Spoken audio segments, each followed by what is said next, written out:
आज हम जो अपने वकील साहब हैं राकेश किशोर जी, इनके घर पर इनको आए हैं हिंदू महासभा, दारा सेना, अटल जनशक्ति पार्टी, हिंदू सेना सबकी तरफ से हम इनको सम्मानित कर रहे हैं यहाँ पर। और हमें खुशी है कि वकील साहब ने वो बड़ा काम किया है हिंदुत्व के लिए जो इस देश में कोई कर ही नहीं सका।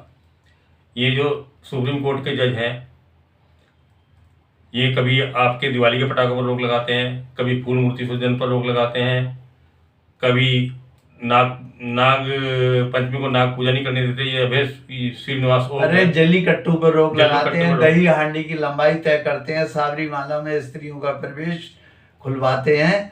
ये जो चाहे वो करते हैं। ये मुसलमान की याचिका जो सूर्यवाला मंदिर में लगी थी, मुसलमान अहमद नाम के मुसलमान ने याचिका लगाई थी, उस पर सुनवाई की। जब हमने उसमें कोर्ट में लिखा कि भाई आप मस्जिदों में महिलाओं प्रवेश कराओ, नमाज पढ़ा दो महिला में, और उसके बाद हमने कहा कि हलाला औरतों को होता है, तुम पुरुषों का हलाला कराओ ना, जब औरत आदमी समान है। और स्वामी ओम जी और मैं सबरीमाला मंदिर मामले में वहाँ पर पक्षकार थे हम।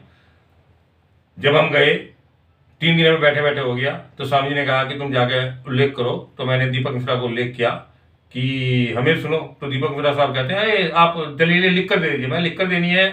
ये खुला न्यायालय है या खुले में बहस होती है? आप लिख कर ले, सबसे लिख कर लो, हमसे क्यों लिख कर लो। उसके बाद उसने 2 मिनट का मैं टाइम दिया।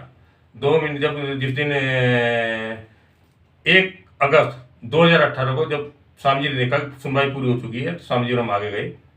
तो दीपक मिश्रा साहब ने कहा स्वामी जी ओम जी को कि स्वामी जी पहले आप बोलिए। तो स्वामी जी ने बोला कि उस दिन बुधवार था कि सोमवार को मुझे भगवान ने अपने दर्शन दिए। उन्होंने कहा तुम जजों को जाके समझाओ, अन्यथा महाप्रलय आएगा। जजों ने सुनी नहीं।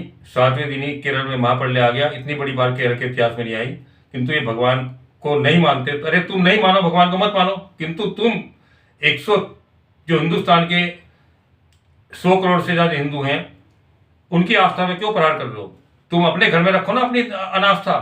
बिल्कुल सही। आज हम दीपक मिश्रा जी से बड़े खुश हैं कि इन्होंने उस BR गवई को जूता मारा है जो हिंदुत्व का दुश्मन था, दिवाली के पटाखों पर रोक लगा रहा था। बड़ी मुश्किल में हमें बताया कि दिवाली के पटाखे इस बार कराने के लिए कितनी मेहनत करनी पड़ी हमें, कितने उनके घर पर जाने की कोशिश की हमने, तब जाके दिवाली के पटाखों की रोक हटी। दिवाली के पटाखों में कोई प्रदूषण होता ही नहीं है। ये मैं एक IIT मेटलर्जिस्ट हूँ, मैंने अभय श्रीनिवास की अदालत में बताया, किंतु वो सुन नहीं रहा था, वो हंस रहा था, क्योंकि ये बेशरम है, निर्लज है और हिंदुत्व पर प्रहार करने चले हैं। किंतु आज भगवान जगन्नाथ की ताकत हमें मिली है और इन देशद्रोही जजों का पूरा विनाश होगा। यह यहाँ से मैं यही कामना करता हूँ। भारत माता की जय और राकेश किशोर जी जिंदाबाद। ये क्या चीज है सर साथ में? फूल तो